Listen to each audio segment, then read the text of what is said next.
क्षिति जल पावक गगन समीरा। आज हम बताएंगे हमारे पंच प्रकृति बने हुए इस शरीर में से अग्नि तत्व के बारे में। अग्नि जो है वह ऊपर की तरफ जाती है, उसका जो पिता है सूर्य वह ऊपर है इसलिए आसमान की तरफ जाती है। जल का जो पिता है वह है पाताल, इसलिए जल हमेशा पाताल की तरफ जाता है। Hi everyone, welcome to my YouTube channel doctor Dushyant Kaushik. आ चुके हैं नई वीडियो के साथ। आज हम बताएंगे हमारे पंच प्रकृति बने हुए इस शरीर में से अग्नि तत्व के बारे में। अग्नि तत्व जो कि हमारे शरीर के लिए बहुत ज़्यादा जरूरी है।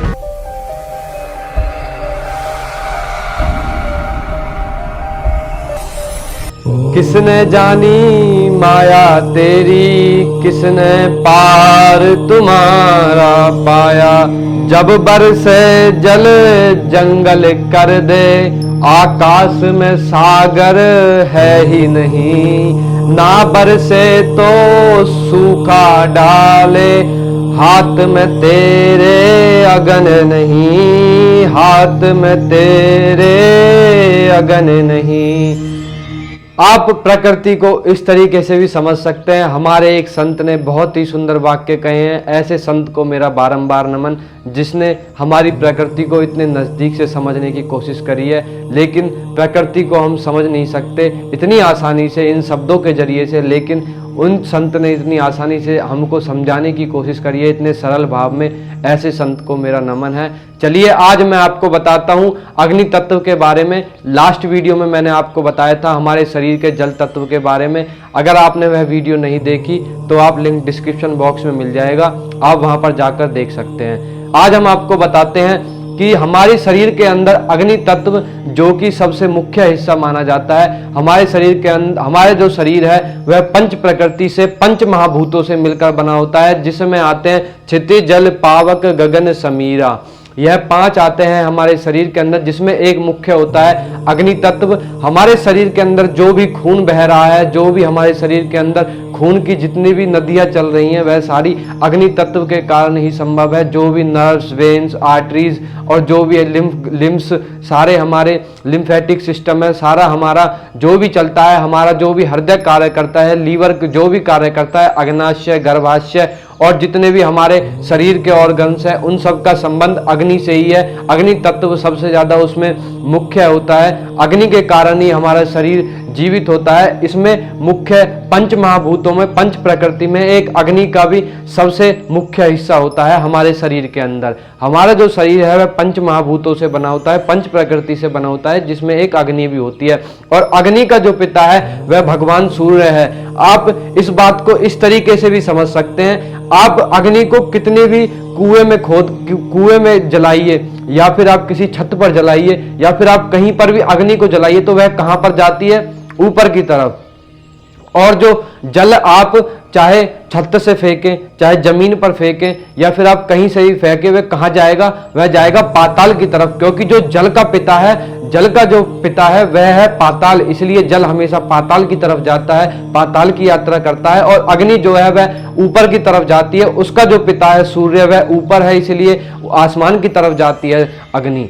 आप इस तरीके से भी समझ सकते हैं। अग्नि तत्व का हमारे शरीर में बहुत ज़्यादा इंपॉर्टेंट रोल है। हमारे शरीर में जो भी खाना हम खाते हैं उसको पचाने के लिए अग्नि तत्व बहुत ज़्यादा जरूरी है। हम जो भी कार्य करते हैं उसके लिए जो एनर्जी चाहिए होती है, उसके लिए अग्नि तत्व का सबसे ज़्यादा जरूरी हिस्सा होता है अग्नि तत्व। और यदि आप सर्दियों के समय या फिर कभी भी आप अपने शरीर पर जो भी कपड़े पहन के रखते हैं वह गर्म इस कारण से नहीं होते कि वह गर्म है, आपके जो शरीर की उष्णता है उसके कारण वह कपड़े गर्म होते हैं। यह सब बेसिक साइंस तो हमको पता ही है। हमारे बॉडी जो टेम्परेचर होता है वह 36 से 37 डिग्री के आसपास होता है। शरीर का तापमान भी अग्नि तत्व के कारण ही होता है। कभी कभी हम गुस्सा भी हो जाते हैं, क्रोधित हो जाते हैं किसी पर, तो यह हम ये कहने लगते हैं हमारा सिर गर्म हो रहा है, सिर भारी हो रहा है, तो वह अग्नि तत्व जो होता है वह ऊपर की तरफ जाता है, यानी उसका मिलन सूर्य की तरफ होता है। इसलिए आपका जो भी अग्नि का तत्व है वह सारा ऊपर की तरफ बढ़ने लगता है। एक कारण यह भी, आप इस तरीके से भी अग्नि तत्व को समझ सकते हैं। और अग्नि तत्व को समझने के और भी कुछ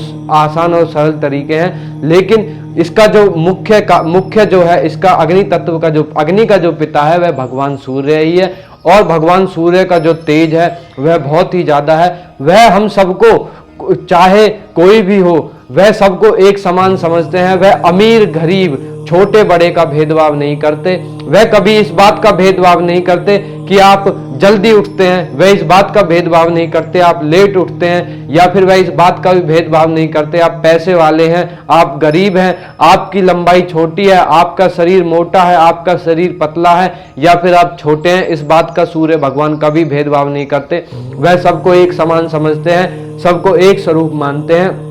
और हमारे सत्य सनातन धर्म में भी भगवान सूर्य को एक प्रगट देव के रूप में माना गया है, क्योंकि वह एक ऐसे देव हैं जो कि हमें हमेशा दिखाई देते हैं। आप सूर्य को जल दो या ना दो, वह फिर भी आपको हमेशा आपको दर्शन देते रहेंगे, वह हमेशा आपके लिए आते रहेंगे, आपके शरीर को एक नई ऊर्जा देने के लिए, आपके शरीर को ऊर्जावान बनाने के लिए। इस पृथ्वी पर जितने भी जीव जंतु हैं, वह सारी प्रकृति के जितने भी जीव जंतु हैं, वह सारे के सारे भगवान सूर्य के कारण ही जीवित हैं। उनके जरिए से ही भगवान सूर्य के जो प्रकाश है, उनकी जो उष्णता है, उनका जो तेज है, उसके कारण ही वह जीवित हैं। अगर सूर्य भगवान नहीं होंगे तो इस पृथ्वी पर जीना संभव नहीं है, बिल्कुल जीना हमारे लिए असंभव हो जाएगा। सूर्य के बिना जीवन की कल्पना ही बहुत ज़्यादा मुश्किल है हमारे लिए, क्योंकि भगवान सूर्य एक प्रगट देव है। और हमारे यहाँ पर दानवीर कर्ण को भगवान सूर्य का पुत्र भी माना जाता है। अगर आपने दानवीर कर्ण के बारे में वीडियो नहीं देखी तो आप लिंक डिस्क्रिप्शन बॉक्स में मिल जाएगा, वहां पर जाकर देख सकते हैं। और मैंने उसमें कहा था, जब जब दानवीरों का नाम लिया जाएगा, राजा का कर्ण, दानवीर कर्ण तेरा भी नाम लिया जाएगा। राजा दानवीर कर्ण एक भगवान सूर्य के पुत्र हैं, राजा दानवीर कर्ण। अब बताते हैं भगवान सूर्य जो कि साक्षी है हमारे पूर्वजों के, जो कि साक्षी है हमारे भगवान के अवतारों के, जो कि साक्षी है हमारे साधु संतों के, और जो कि साक्षी है हर युग के। सूर्य के बिना कुछ भी संभव नहीं है, सूर्य के बिना जीवन की कल्पना भी संभव नहीं है। और अग्नि के जो पिता हैं वह भी भगवान सूर्य ही हैं। हमारे शरीर के जो अंदर अग्नाशय है, अग्नि है, वह सारी की सारी अग्नि तत्व से ही जुड़ी हुई है। पंच महाभूतों में, पंच प्रकृति में जो सबसे ज्यादा होती है वह अग्नि ही होती है। बिना अग्नि के हमारे शरीर में कुछ भी कार्य संभव नहीं है। अग्नि से ही शरीर का जो तेज होता है वह बढ़ता है, और यह तेज बढ़ाने के लिए आप भगवान सूर्य को जल अर्पण कीजिए। और आप यदि चाहें, अपने शरीर के अंदर यदि अग्नि तत्व आपको कम लग रहा है तो आप कुछ कार्य कर सकते हैं जिनके जरिए से आपको अग्नि तत्व वापस पहले जैसा हो जाएगा, आपकी बॉडी धीरे धीरे स्वस्थ हो जाएगी। और यहाँ तक कि ऐसा भी माना जाता है, आपका जो अग्नि तत्व होता है यदि वह कम है तो आपको नजला जैसी बीमारी भी हो सकती है। इसीलिए अग्नि तत्व का हमारे शरीर में सबसे ज्यादा इंपॉर्टेंस है। और कफ पित्त वात, इन तीनों में से भी जो पित्त होता है उसको भी अग्नि तत्व के स्वरूप माना जाता है। इसीलिए अग्नि तत्व हमारे शरीर में सबसे ज्यादा जरूरी है, क्योंकि कफ पित्त वात का डिसबैलेंस यानी अग्नि तत्व का भी कम होना हमारे शरीर में रोगों की उत्पत्ति करता है। यदि आपका भोजन पचता है तो इसके लिए भी सबसे ज्यादा जरूरी होता है अग्नि तत्व। यदि आप कुछ खाते हैं, चाहे वह पानी पिए या फिर कुछ खाएं, तो उसको हजम करने के लिए, उस खाने को पचाने के लिए सबसे ज्यादा जरूरी होता है अग्नि तत्व। अब इसको बढ़ाए कैसे? यदि आपका कम है तो आप इसको बढ़ाने के लिए, आप दूध पीते हैं तो उसमें एक चम्मच, लगभग एक चुटकी, आपको एक छोटी चम्मच उसमें हल्दी डाल लें, और उसको जब वह थोड़ा सा ल्यूक वार्म हो यानी थोड़ा गर्म हो तभी उसको पिए, बिल्कुल गर्म दूध ना पिए। और भी कुछ कर सकते हैं, जैसे कि आप कर सकते हैं मेथी का दाने का सेवन करें, चाहे वह किसी भी रूप में, सब्जी के रूप में, या फिर मेथी की हरी सब्जी का भी आप सेवन कर सकते हैं, साग का, और अन्य जैसे कि आप और भी चीजें हैं उनका सेवन कर सकते हैं, जो कि आपके अंदर अग्नि तत्व को बढ़ाने में मदद करेगी। लेकिन मुख्य तौर पर हल्दी को मैं इसलिए बता रहा हूं क्योंकि जो हल्दी होती है वह हमारे बृहस्पति ग्रह के दोषों को भी दूर करने में मदद करती है, और हमारे अन्य दोषों को भी दूर करने में मदद करती है। और यह हमारे अग्नि तत्व को तो बढ़ाती है हल्दी, इम्यूनिटी को बढ़ाती है, एंटी एजिंग एजेंट होते हैं हल्दी के अंदर, और यदि हमारे कोई अन्य भी रोग है तो उसको दूर करने में मदद करती है। लीवर को स्वस्थ बनाने में मदद करती है अग्नि, क्योंकि इसका संबंध अग्नि तत्व से है, और हल्दी का संबंध अग्नि तत्व से है, इसलिए हमारे लीवर को भी स्वस्थ करने में मदद करती है ये जो हल्दी होती है। हल्दी का सेवन करें, और साथ ही साथ भगवान सूर्य को आप यदि उनको जल्दी उठकर जल तर्पण नहीं कर सकते, आप लेट उठते हैं तब भी कर सकते हैं, और यह भी नहीं कर सकते, यह आपको कठिन पड़ता है, तो आप भगवान सूर्य के अनेकों नाम हैं, जिनमें से भास्कराय भी बोलते हैं, उनको आदित्याय भी बोलते हैं, तो आप ओम भास्कराय नमः इसका जाप कर सकते हैं मन ही मन में। यही नहीं तो आप ओम भास्कराय नमः इसका जाप कर सकते हैं, नहीं तो आप ओम आदित्याय नमः इसका जाप कर सकते हैं। और हमारे सत्य सनातन धर्म में भगवान सूर्य को, जो कि एक प्रगट देव है, उनके नाम से आहुति भी दी जाती है यज्ञ में, क्योंकि भगवान सूर्य एक ऐसे देव हैं जिनके बिना इस पृथ्वी पर जीवन की कल्पना करना भी असंभव है। इसलिए भगवान सूर्य को इतना महान और एक प्रगट देव के रूप में माना गया है। वह हमारे जीवन को एक स्वस्थ बनाने के लिए, एक नई ऊर्जा देने के लिए और एक प्रगट रूप में ऊर्जा देने के लिए भगवान सूर्य ही इस चीज के लिए एक साक्षात प्रमाण है। भगवान सूर्य एक प्रमाण है, उनको प्रत्यक्ष को प्रमाण की जरूरत नहीं होती। भगवान सूर्य स्वयं एक प्रमाण है जिनको प्रत्यक्ष की जरूरत नहीं है। हमारे सनातन धर्म में इसलिए ही भगवान सूर्य को इतना ज़्यादा महान और भगवान सूर्य को एक प्रकट देव के रूप में माना जाता है। आज के समय में तो भगवान सूर्य को एनर्जी का एक प्रतीक माना जाता है साइंस के अकॉर्डिंग, लेकिन धीरे धीरे आने वाले समय में भगवान सूर्य के बिना बिल्कुल ही जीवन की कल्पना असंभव हो जाएगी। अब भी भगवान सूर्य के बिना जीवन की कल्पना असंभव है, क्योंकि भगवान सूर्य जो होते हैं वह हमें किसी न किसी रूप में एनर्जी देते हैं, चाहे वह हमें इलेक्ट्रिसिटी सोलर प्लांट के जरिए से दें, या फिर हमारे बॉडी को विटामिन्स दे, एनर्जी दें, या फिर हमें प्रकाश दें। अंधकार को दूर करके प्रकाश देते हैं भगवान सूर्य, आप इस जरिए से भी समझ सकते हैं। और अग्नि तत्व का संबंध भी भगवान सूर्य से है, अग्नि के पिता भगवान सूर्य हैं। आप भगवान सूर्य का नाम नहीं लेते वह तब भी आपके पास आते हैं, चाहे आप उनको याद करें ना करें वह तब भी आपके पास आते हैं। शरीर को उष्णता देते हैं, शरीर को एक नई ऊर्जा देते हैं, हमारे बुद्धि विवेक को बढ़ाने के लिए। और भगवान सूर्य एक ऐसे देव हैं जो कि हमसे 1 रुपया नहीं लेते, लेकिन इस पूरी पृथ्वी को सैनिटाइज करते हैं। वह पृथ्वी के एक एक कोने को सैनिटाइज करते हैं, लेकिन 1 रुपया नहीं लेते। इसीलिए भगवान सूर्य को हमारे सत्य सनातन धर्म में एक प्रगट देव के रूप में माना गया है। और साथ ही साथ अभी हमने हाल ही में कोरोना काल में देखा कि कितने सारे बिलियन और ट्रिलियन में हमने सैनिटाइजर खरीदे, लेकिन फिर भी हम सैनिटाइज करने के लिए इतने पैसे दे चुके हैं, लेकिन भगवान सूर्य हमसे 1 रुपया भी नहीं लेते, लेकिन वह पूरी पृथ्वी को सैनिटाइज करते हैं। इसीलिए भगवान सूर्य को प्रगट देव बताया गया है हमारे सत्य सनातन धर्म में। और आप भी देखते होंगे जब ग्रहण काल होता है उस समय पर हमारे यहाँ पर भारत में कहा जाता है कि इस समय पर किसी भी चीज का, चाहे जल हो या फिर कोई खाद्य पदार्थ हो या दूध हो, किसी भी चीज का सेवन नहीं करना चाहिए। इसके पीछे भी साइंटिफिक रीजन है। इसके पीछे साइंटिफिक रीजन यह है कि इस समय पर जो भी चीजें होती हैं वह दूषित हो जाती हैं और उनके अंदर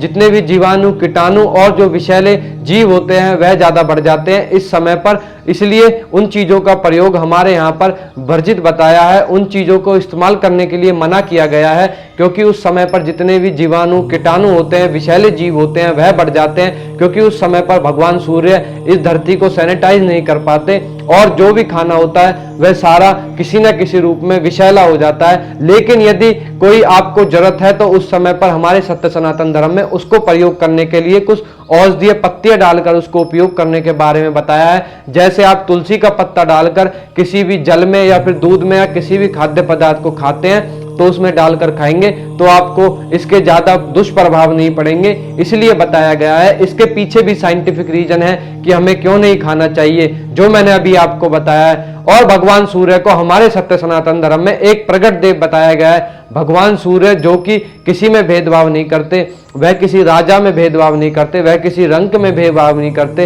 वह किसी अमीर गरीब में भेदभाव नहीं करते, वह छोटे बड़े का भेदभाव नहीं करते, वह कोई जातीय भेदभाव नहीं करते, वह किसी में भी भेदभाव नहीं करते, वह सभी को एक समान मानते हैं। इसलिए भगवान सूर्य को हमारे सत्य सनातन धर्म में प्रगट देव बताया गया है। वह हमारे पूर्वजों से लगभग लाखों करोड़ों साल से इस पृथ्वी को सैनिटाइज करते आ रहे हैं और वह हमारे पूर्वजों के भी साक्षी हैं। इसीलिए भगवान सूर्य को आप इस जरिए से भी समझ सकते हैं। भगवान सूर्य एक प्रगट देव हैं, वह पृथ्वी को सैनिटाइज करते आ रहे हैं, वह अन्य ग्रहों को भी कहीं ना कहीं पर ऊर्जा के स्रोत भगवान सूर्य ही हैं। हमारी पृथ्वी पर भी यदि भगवान सूर्य की किरणें ना आए तो पृथ्वी पर जीवन असंभव है। आने वाले समय में भगवान सूर्य के आधार पर ही हमारा जीवन चलेगा, क्योंकि जो भी हमारी स्थिति और जितनी भी जरूरतें हैं वह सारी इलेक्ट्रिसिटी पर बेस्ड होती जा रही हैं और वह सारी आने वाले समय पर सौर ऊर्जा के जरिए से पूरे होंगे, भगवान सूर्य के जरिए से पूरी होंगी। और आप भी यह बात ध्यान रखें,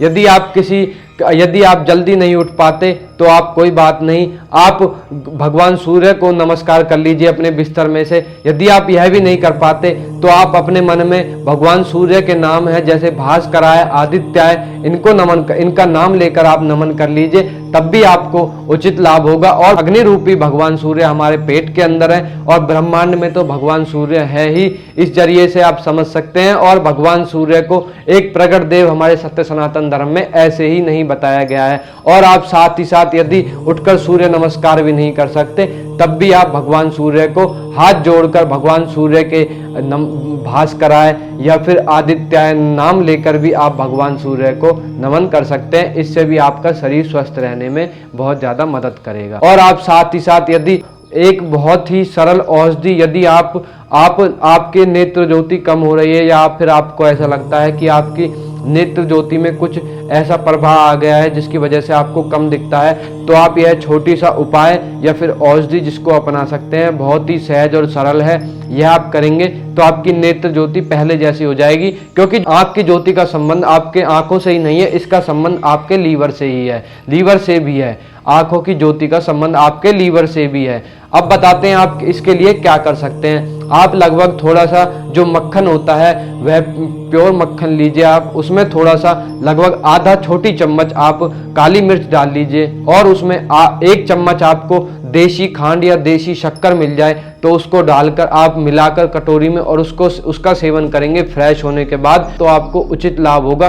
लगभग 15 दिन के अंदर अंदर ही आपकी आंखों में एक फर्क दिखने लगेगा आपको। अगर आप यह उपचार करेंगे आपको निश्चित ही फायदा होगा। अगर आपको फायदा हो तो मुझे कमेंट बॉक्स में जरूर बताएं। और इसके साइड इफेक्ट भी नहीं है। सबसे बड़ी बात तो यह है, हम सबको पता है कि जो मक्खन होता है वह हमारे लीवर को ठंडक देता है। हमारी जो प्रॉब्लम्स होती हैं आंखों की, उनका संबंध भी लीवर से होता है, इसलिए लीवर को ठंडक देता है। और यह विटामिन, जो काली मिर्च होती है, शरीर को विटामिन की पूर्ति करती है, विटामिन सी सबसे ज्यादा होता है।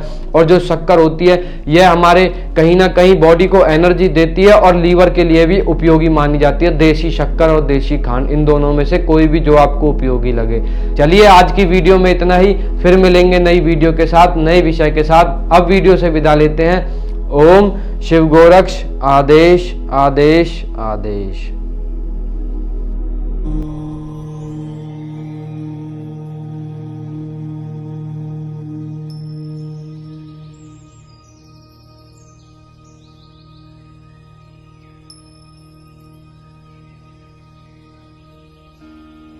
Oh